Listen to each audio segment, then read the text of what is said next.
All right, so going over defense mechanisms, and I do have, of course, for those of you who stayed to the end, I do have an activity, but I want us to do it together. So this presentation is not long at all. It's just simply going over the major defense mechanisms that are, to me, most popular and that people tend to get confused or really don't have an understanding about. So we're going to go over this, and then after we're done, I do have a quiz that has about 15 defense mechanisms just to make sure you can differentiate the difference between the defense mechanisms. For those of you that are watching this remotely and are in the premium community, obviously when I upload this video, you'll also get access to the quiz. It'll be attached in there as well. All right, so pretty much defense mechanisms, this is just an unconscious psychological way that the ego will use this to protect ourselves against high stressors. So think about it like this. You dealt with a lot of anxiety. Maybe you've dealt with some childhood trauma. You've dealt with some internal conflict. And this is just the unconscious way that you're defending your body against those feelings and thoughts. A lot of this, when we look at defense mechanisms, it's just that. It's a mechanism we use to defend ourselves. So we're going to say it's protective. It's used to reduce a certain symptom or a certain feeling. And that is pretty much the purpose that it serves. So when we're looking at defense mechanisms, there are normally three levels. You have the primitive, which we're going to say are the childish or immature or the least healthy ones, all the way down to the mature type, the mature ones. And we use these all the time. You're dealing with a stressful situation, you might address it with humor. That's considered to be a little bit more mature. But you might be dealing with a situation and you're just in denial. You're not admitting that it happened and you're just not owning up to it. That would be considered childish or more immature in nature. So when you're looking at defense mechanisms, just think about it, because we all use them. I don't care who you are, we use defense mechanisms. Just think about how we use them and what it looks like. But we have different ways that we kind of deal with stressors in chaotic situations. So here goes 15 must-know ones. We're going to go over these 15 just to make sure you really know these. Make sure you focus, because we're going to have a little quiz on it on the end to make sure you really got it. I'm not going to go over all of them, but I know there's some on here that people are just confused about and have a lot of issues with trying to understand or memorize how it would show up on the exam or what it looks like when they see those examples. These are the most popular ones. Suppression, the ones that are starred, are the ones that, you know, I would say that are the mature ones, but these are the ones that people typically also have some issues with remembering or understanding how to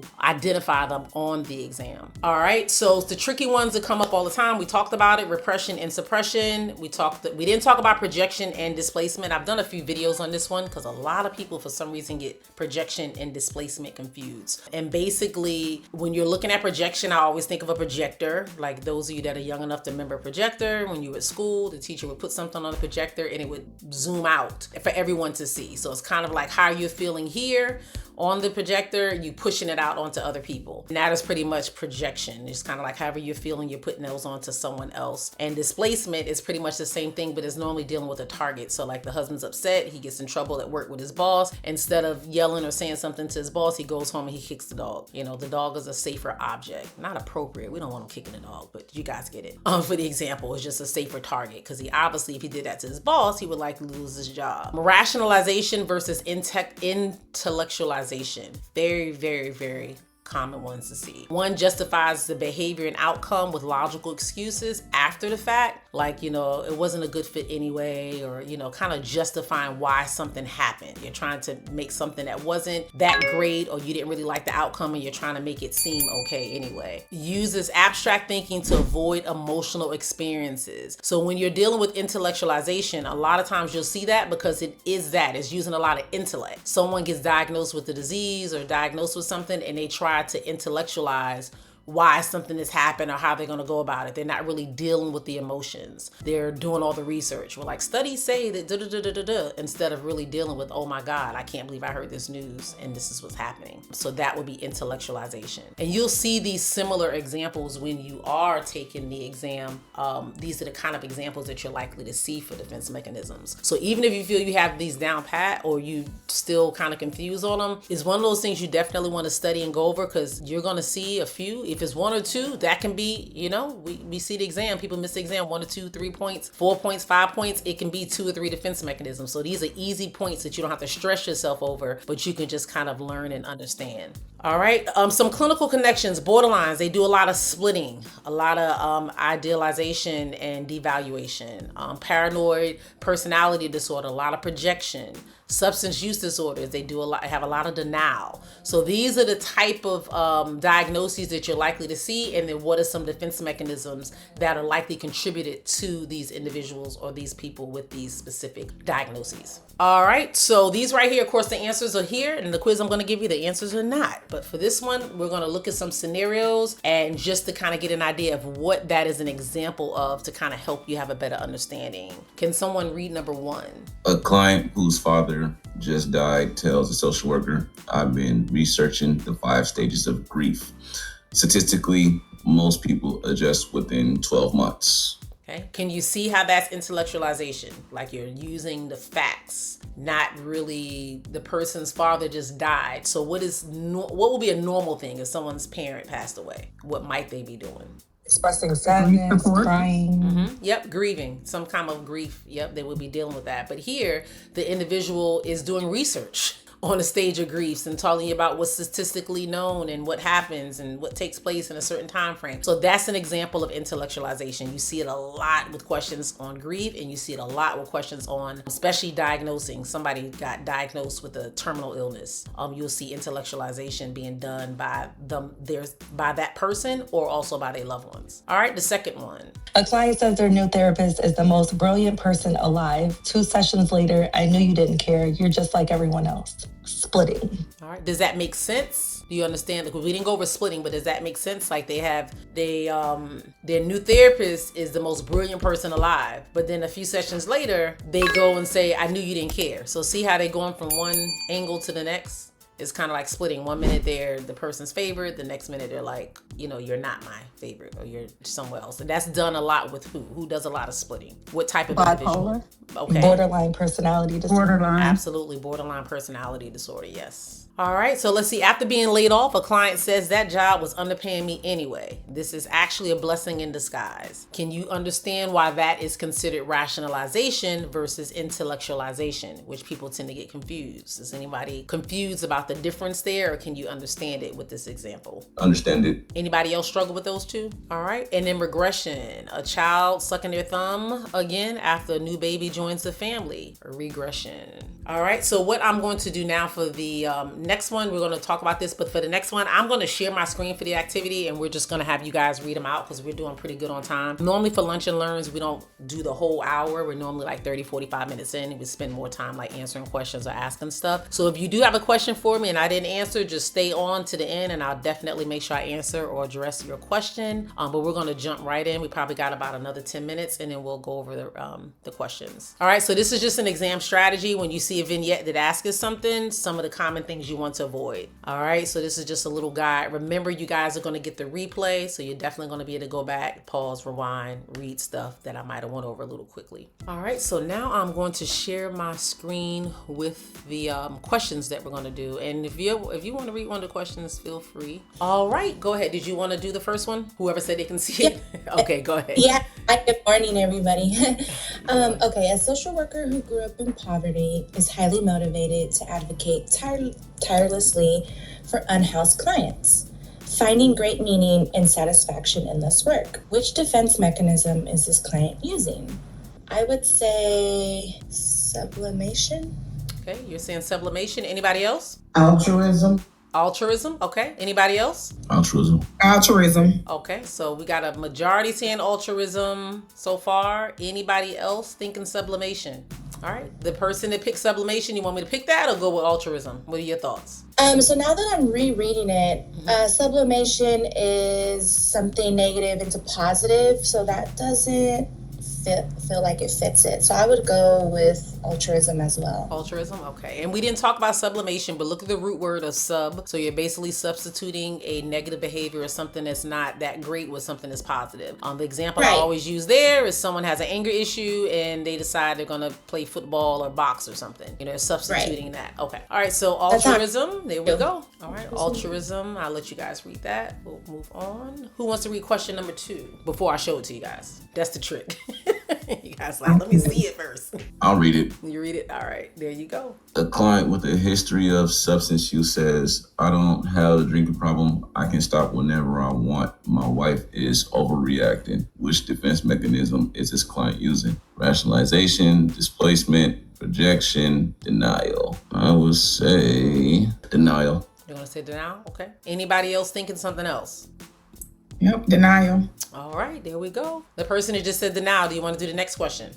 Sure. Well, no, the person, I'm sorry, that just said, yep, denial. Oh, I'm sorry. that's me. Okay. I'll do the next one. Okay, I'll let you, because I can't see you guys. I'm on a different screen, so that's why I'm asking you guys. Okay, go ahead. A man who was physically abused as a child has no memory of the abuse through family members confirmed it happened. And the answer choices are denial, dissociation, suppression, and repression. And that answer, we actually just went over that.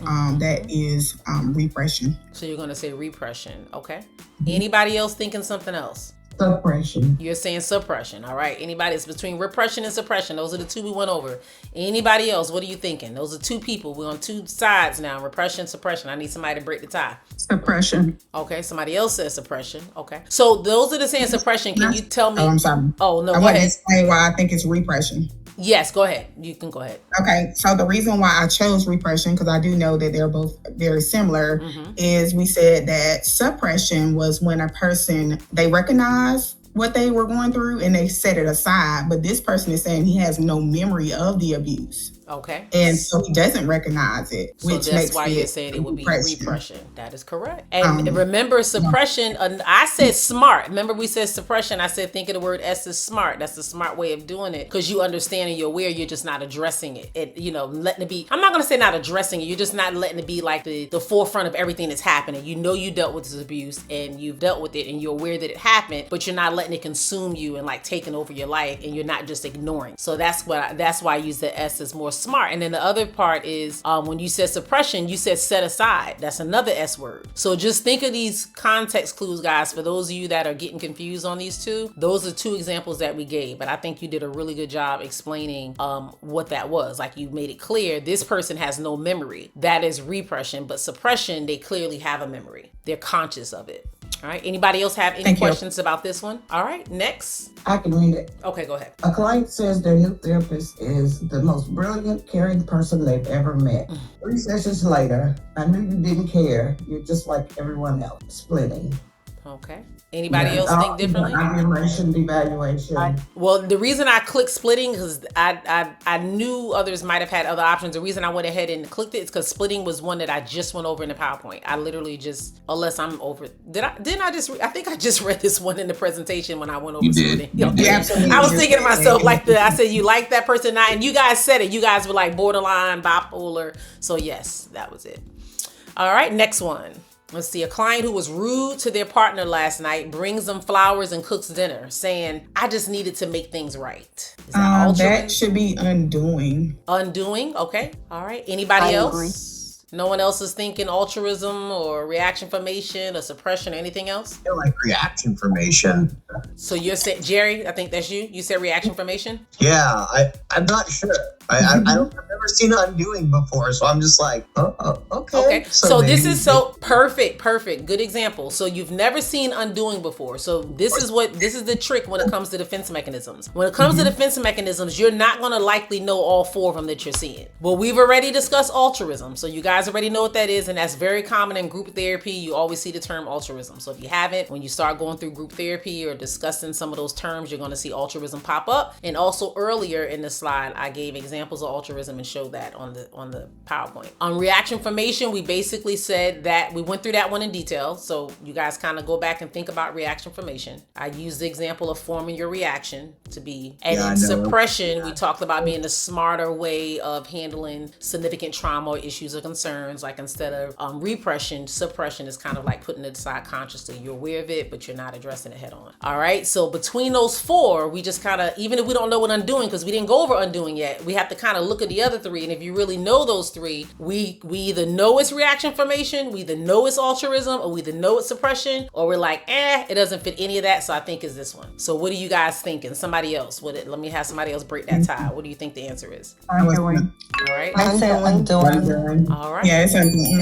I was going to explain mine. Oh, go ahead. You can tell even those up there. Go ahead. You explain it. Okay, so I was the person that answered it the first time. So the reason why I chose, and this is Latasha again, but the reason why I chose undoing is because it states in the vignette that she was rude to her partner initially, but then she brings him flowers and cooks him dinner, saying that I just need to make it right. So she's undoing what she did to her partner. She was rude to him, the night before, and she's trying to make it right, and that's undoing a behavior. But also too, I'm very familiar with defense mechanisms. Okay, good, because I was gonna say, yeah, you killing it. That's good. I know you showed up last time to the Lunch and Learn, and we were talking about studying and stuff. So I know you've been studying and doing what you do. So that's a good thing. Thank you so much for sharing that. So after being laid off, a client says the job was underpaying me anyway. This is actually a blessing. I was too good for that role. You guys picked rationalization. You got it. All right. A client who is furious at their supervisor says, my supervisor is so hostile and angry, they clearly have it out for me. Projection. Projection. Okay. Anybody thinking anything different? Those are the two defense mechanism gurus. So I got to have some, if I say gurus, then you guys are going to think they're automatically right, but that doesn't necessarily mean anything. We can make mistakes. So do you guys think slow down, Turbo, slow down. So what is it? You guys are still going with projection? Is that what you guys pick, projection? Or no? What are y'all picking? Something is making me say reaction formation. Okay. We don't want no reaction formation quite a bit. So if it's not reaction formation, I'm going to have to pull you out to explain it. I'm not saying it's not reaction formation. I'm not giving the answer. I'm just saying if it isn't reaction formation, we're going to have a conversation after this one. So that's why I was hesitant. That's fine. So you're saying reaction formation. So we got reaction formation and projection. Those are the two options. Anybody want to break the tie there? Displacement. Oh, now we throwing in a third contender. Okay, displacement. So we got a client who is furious at their supervisor. Now let's listen to this. A client is furious. Let's put you're the client. You're furious at your supervisor. And you say, my supervisor is so hostile and angry, they clearly have it out for me. So are you displacing? Remember that example of displacement? I said the man's upset at his boss. He goes home, he kicks the dog. Reaction formation. Are you forming your reaction to be something that's more acceptable or more appropriate? Are you projecting like how you feel? You're putting it on and saying someone else feels that way? Are you splitting? I take it back. It's not reaction formation. No. You said I take it back. Not putting it on anybody. Okay, he's not projecting onto anybody else. He said. Okay, so you said he's not going home and kicking the dog. He's not putting something on to someone else. So what is he doing? Is it reaction formation or splitting? Help us understand. Information. He's not. What reaction is he forming, or what kind of forming of a reaction is he trying to provide or give? Like, what are we doing with reaction formation? Like, what example is that in that scenario? Can you just explain to us how is reaction formation? Because I always say forming your reaction to be something that's appropriate. So basically, he's furious at his supervisor, and he's saying that his supervisor is the one that's hostile and angry and has it out for him. So he's forming his reaction to be what? Anybody can jump in, unless you guys think it's something else. Anybody think splitting? We're going to throw another one in there while we at it. Splitting? All right. So what's the final say? What's the final one? We got one for reaction formation, one for displacement. Somebody just yell out what they think it is so I can click it. I'm going with reaction formation. Projection. I'm at reaction. Ooh, we got 2 reaction, 2 projection. The next person, what you get? Projection. All right, let's see. Remember, guys, this is a perfect. Oh, I love this example. A client is furious at their supervisor. So you're upset. Think about it. You're upset with your supervisor, and you make the statement, they're so hostile and they're so angry. You're projecting how you feel onto that person, like the onto what the supervisor's feeling. How do we know the supervisor's hostile or angry? That's how you're feeling, but you're projecting it and saying that person feels that way. So basically attributing your own unacceptable feelings to someone else. The client owns the anger, but places it onto the supervisor instead, saying that the supervisor is the one that's angry. Reaction formation, guys, remember, it doesn't tie into that. It's pretty much, remember I said the example of you not liking to be around a certain group, or maybe you are, I've seen this example. It might not be a great example for today, but I'm gonna use it. Someone is a sex worker or a prostitute, and they join this club, or they're out doing, what do you call it when people are out there protesting? They're out there protesting against like sex workers or individuals that are child trafficking, like whatever they're thinking or whatever they behave and do, they're trying to form a reaction to be more appropriate or more socially acceptable, even though they're doing something that, clearly would fall in the lines of what they're saying is clearly against what would be more appropriate. So let me go back and explain it so I'm not confusing you guys. So if someone's out and say they are a sex worker and that's what they do for a living, but instead they go out in the community and they start rallying against people who are sex workers. I was trying to think of another example that ties it really close to it. So basically they're forming their reaction, how they really feel about a thing, that's the complete opposite. So that is it. This person's upset with their supervisor. I mean, they're upset with their supervisor and they're angry with them, but they're saying that their supervisor's angry. So that's more of a projection. Remember I said the projector, you have something in front of you and how you're feeling, you put it on or push it on to someone else. We'll use the P.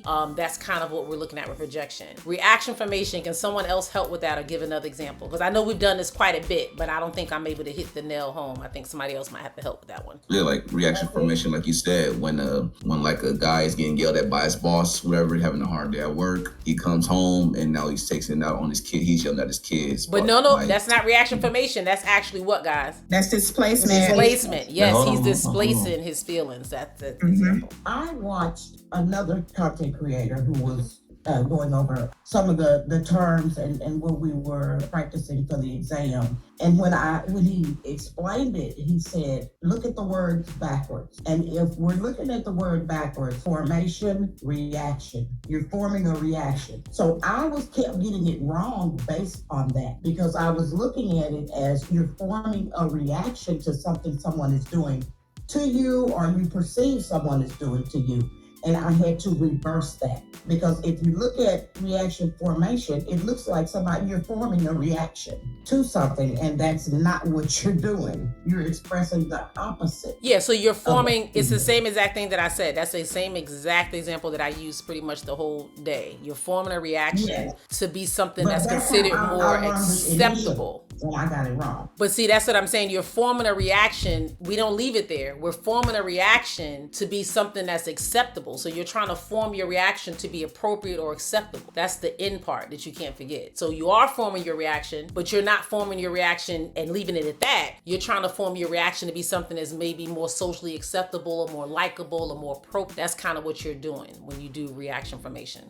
Or either you can say I always say forming your reaction because that's the best way I can explain it. But it is forming your reaction to be something that's more appropriate, more acceptable, more, appreciated, according to society and how we look at a thing. So let's see, we might have some other examples in here. I know we're pretty much at time, so I'm gonna zoom through these, but maybe we'll have another example that'll help. A person who is deeply attracted to someone they consider inappropriate volunteers excessively at, a person who is deeply attracted to someone they consider inappropriate volunteers extensively at a crisis hotline and throws themselves into community service. So it's a person who's deeply attracted to somebody that they consider to be inappropriate. So they're attracted to someone that they don't consider to be appropriate. They volunteer excessively at a crisis hotline and throws themselves into community service. What is this individual doing? Sublimation. Okay. Sublimation. Okay. So what is the sublimation piece here? What is she substitute? Like, what are we doing here? For you guys that are saying sublimation, can you explain why it's sublimation, or does someone think it's something else? I'm thinking because it says here that she's attracted to someone that she considers to be inappropriate. Okay. So because she considers this person to be inappropriate, she is finding something else to do, so like she's going to this hotline and throwing herself into community service to defer her feelings from the person that she's attracted to that's inappropriate. That's my thought. I could be wrong. Okay. Anybody else agree, disagree? We're going to go with her sublimation. All right. I said I wasn't going to talk anymore. Okay. No, you're fine. All right. A client whose father just died says, I've been researching grief statistics. Most people adjust within 12 months. We talked about this earlier. The 5 stages are well documented. What is that? It's only between the 2. We're not even going to go through suppression and repression. What is that? Intellectualization. Okay. All right. I'm just going to pick what you guys go with instead of going to say intellectualization. We got it. And we are going to do one more, and then I'm going to drop this link in the chat along with the replay so you guys can do the last 5 on your own. You might have to start from the beginning, obviously, but you should zoom through them or give you a chance to kind of go through the ones that you might have missed. All right. So after being passed over for promotion, a client snaps at their spouse and children when they get home from work. Displacement.